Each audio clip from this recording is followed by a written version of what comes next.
बहुत समय पहले की बात है। एक गांव में एक दूध वाला रहता था। उसका नाम गिरधर था। वह अपनी पत्नी और अपने एक बेटे के साथ रहता था। उसके पास एक ही गाय थी। वह बहुत प्यारी थी, मगर वह बहुत कम दूध दिया करती थी। वह जितना भी दूध देती थी, गिरधर उसे शहर में जाकर बेच आया करता था। लेकिन दूध कम होने की वजह से उसकी आमदनी भी बहुत कम हुआ करती थी, जिसकी वजह से उसकी पत्नी उसे दिन रात ताने मारा करती थी। अजी सुनो, इतने थोड़े से पैसों का मैं क्या करूं? इतने कम पैसों में तो घर चलाना भी मुश्किल हो रहा है। आपने पड़ोस के मोहन की बीवी को देखा? वह कल ही नई साड़ी खरीद के लाई है। उसका पति तो उसे हर हफ्ते मेला दिखाने के लिए लेकर जाता है और नए कपड़े भी दिलवाता है। आप तो ऐसा कुछ नहीं करते। देखो भगवान, मैं जितने पैसे कमाता हूँ सारे तुम्हें लाके दे देता हूँ। अब मैं और पैसे कहाँ से लाऊं? जितने पैसे तुम कमा के लाते हो ना, उसमें से आधे से ज्यादा पैसों का चारा तो तुम्हारी ये गाय ही खा जाती है और बदले में इतना कम दूध देती है। इस गाय से हमें कोई फायदा नहीं है। इसे तो तुम किसी जंगल में ही छोड़ आओ और एक नई गाय खरीद लो। देखो भगवान, मेरे पास नई गाय खरीदने के पैसे नहीं हैं। हम जितना भी कमाते हैं उसमें 2 वक्त की रोटी मिल जाती है। मुझे ज्यादा कुछ नहीं चाहिए। अजी आपको नहीं चाहिए तो ना सही, लेकिन मुझे तो नए कपड़े खरीदने हैं और नए गहने भी लेने हैं। देखो भगवान, मुझे और परेशान मत करो। रात बहुत हो गई है और मुझे सोने जाना है। इतना बोलकर गिरधर वहां से चला जाता है। पत्नी सोचते हुए, कोई तो उपाय होगा जिससे हम ज्यादा मुनाफा कमा सकें। हमारे पास नई गाय खरीदने के पैसे तो हैं नहीं। मुझे इसी गाय से ज्यादा मुनाफा कमाने की तरकीब खोजनी होगी। अगले दिन सुबह होने पर गिरधर रोज की तरह गाय का दूध निकालकर शहर में बेचने चला जाता है। उसकी पत्नी अपने बेटे को आवाज लगाती है, अरे बेटा मुन्नू, कहाँ है? जरा मेरी बात सुन। जी माँ। जरा बाहर जाकर देख, तेरे पिताजी शहर में दूध बेचने के लिए चले गए क्या? मुन्नू बाहर जाकर देखता है। जी माँ, बाहर कोई नहीं है, पिताजी चले गए।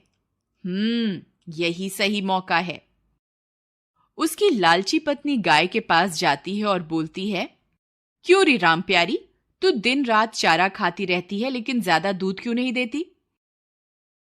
फिर उसकी पत्नी को ध्यान आता है कि उसके पड़ोस में रहने वाले कालिया के पास भी एक ही गाय है, लेकिन उसकी बीवी तो बहुत खुश रहती है। वह कैसे? वह सोच में पड़ जाती है। यही बात पता करने के लिए वह कालिया के घर जाती है। अरे भाई कालिया, जरा बात तो सुनो। अरे बहन सुषमा, कैसी हो तुम? और गिरधर के क्या हाल हैं? अरे हाल चाल तो मत ही पूछो, बहुत बुरे हाल हैं। हमारी गाय तो ज्यादा दूध ही नहीं देती। इतने कम दूध में कोई मुनाफा नहीं हो रहा। तुम्हारे पास भी तो एक ही गाय है, किंतु तुम्हारी गाय तो बहुत सारा दूध देती है। वह कैसे? बहन, एक राज की बात बताऊं, किसी से कहना नहीं। मैं शहर से एक इंजेक्शन लाया हूं, जिसे अगर गाय को लगा दो तो वह 4 गुना ज्यादा दूध देती है। अरे दैया, ऐसा भी कोई इंजेक्शन होता है क्या? हाँ बहन, मैं तो अपनी गाय को वही इंजेक्शन देता हूं, तभी तो मेरी गाय ज्यादा दूध देती है। अरे भैया, मुझे भी ऐसा इंजेक्शन दे दो ताकि मैं भी कुछ मुनाफा कमा सकूं। जरूर, क्यों नहीं, ये लो। लेकिन ध्यान रखना, गिरधर को पता ना चले। अगर उसे पता चल गया तो तुम्हारी और मेरी शामत आ जाएगी। हाँ हाँ, किसी को कुछ पता नहीं चलेगा। फिर उसकी पत्नी कालिया से इंजेक्शन लेकर अपने घर वापस आ जाती है और घर पहुंचते ही चुपके से अपनी गाय को इंजेक्शन लगा देती है। फिर अगले दिन रोज की तरह गिरधर अपनी गाय का दूध निकालता है। अरे ये क्या, आज तो पूरी बाल्टी भर गई, फिर भी दूध बंद ही नहीं हो रहा। लगता है भगवान ने मेरी लालची पत्नी की बात सुन ली। शायद अब हमारे अच्छे दिन आ जाएं। अब शहर चलता हूं और जो भी मुनाफा होगा उससे अपनी बीवी के लिए कुछ नए कपड़े खरीद लूंगा। शाम होने पर गिरधर अपनी बीवी के लिए कुछ नए कपड़े लेता है। उसकी बीवी नए कपड़े पाकर खुश हो जाती है। कुछ दिनों तक ऐसा ही चलता रहा। गिरधर की लालची पत्नी रोज अपनी गाय को इंजेक्शन लगा देती और गाय ज्यादा दूध देने लगती और गिरधर शहर जाकर दूध बेचता और जो भी मुनाफा होता वह सारा का सारा अपनी बीवी को दे देता। फिर एक दिन गिरधर की पत्नी रोज की तरह गाय को इंजेक्शन लगाने जाती है। गाय भी समझ चुकी थी कि ये लालची औरत उसे इंजेक्शन लगाने आ रही है।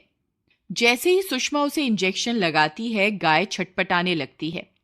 सुषमा, अरे आज क्या हो गया तुझे? इतना क्यों छटपटा रही है? एक जगह ठहर तो सही, रुक जा, इंजेक्शन तो लगाने दे।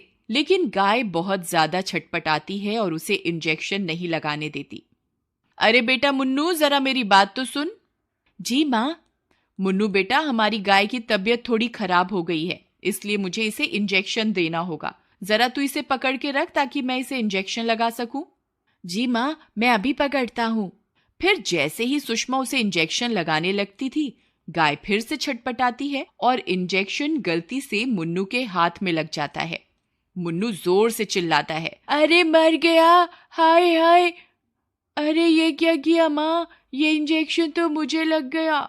हे भगवान, ये मुझसे क्या हो गया? अब क्या होगा? फिर रात होने पर मुन्नू की तबीयत खराब हो जाती है। अरे बेटा मुन्नू, सुबह तक तो तुम ठीक थे, ये अचानक तुम्हें क्या हो गया? पिताजी, सुबह गाय की तबीयत खराब होने की वजह से माँ गाय को इंजेक्शन लगा रही थी और गलती से वह इंजेक्शन मुझे लग गया। लेकिन सुबह तो गाय की तबीयत ठीक थी। पत्नी डरते हुए, नहीं नहीं, आपके जाने के बाद उसकी तबीयत थोड़ी खराब हो गई थी, तो मैंने पड़ोस के कालिया से एक इंजेक्शन लेकर उसे लगाना चाहा था, तभी गलती से वह इंजेक्शन मुन्नू को लग गया। गिरधर समझ जाता है कि वह इंजेक्शन किस लिए था। गिरधर गुस्से में, मैं जानता हूं भगवान, तुम कालिया से वह इंजेक्शन क्यों लेकर आई थी। अपनी चोरी पकड़ी जाने पर उसकी पत्नी बहुत शर्मिंदा हो जाती है। मुझे माफ कर दो, ये सब तो मैंने अधिक मुनाफा कमाने के लिए किया था। मुझे क्या पता था कि वह इंजेक्शन एक दिन मेरे बेटे को ही लग जाएगा। गिरधर, भगवान, आज उस इंजेक्शन की वजह से जब तुम्हारे बेटे की तबीयत खराब हुई तभी तुम्हें एहसास हुआ ना। ये सोचो कि जब तुम रोज गाय को इंजेक्शन लगाती होगी तो उस पे क्या बीतती होगी, उसे कितना दर्द महसूस होता होगा। गाय तो बेजुबान है, इसलिए अपना हाल बता भी नहीं सकती, और हम लालची इंसान थोड़ा ज्यादा मुनाफा कमाने के चक्कर में इन बेजुबान जानवरों का फायदा उठाते हैं। अपने पति की बात सुनकर वह बहुत ज्यादा शर्मिंदा हो जाती है और अपने किए हुए की माफी मांगती है।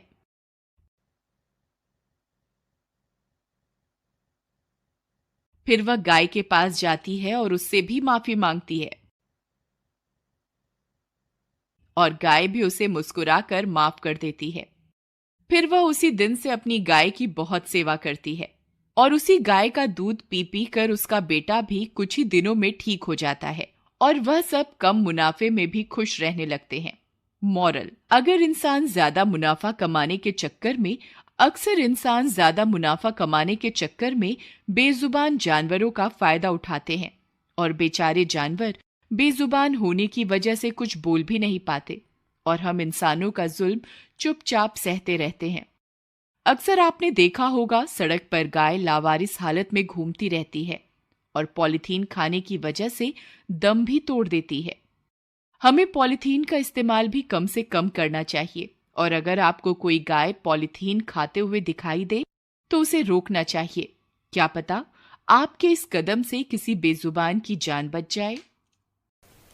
अक्सर चुनौतियों से, संघर्षों से हम डरते हैं, लेकिन संघर्ष ही तो हैं जो हमें और अधिक मजबूत करते हैं और जिंदगी की कठिनाइयों से लड़ने की हिम्मत देते हैं और हमें सक्षम बनाते हैं, कुछ भी कर पाने के और कुछ भी कर गुजरने के। इसलिए जिंदगी में कभी भी कोई चुनौती आई तो उसे घबराइए मत, बल्कि हंसकर उसका सामना कीजिए। ये कहानी कहीं ना कहीं अगर आपके दिल को छुए तो प्लीज लाइक जरूर कीजिएगा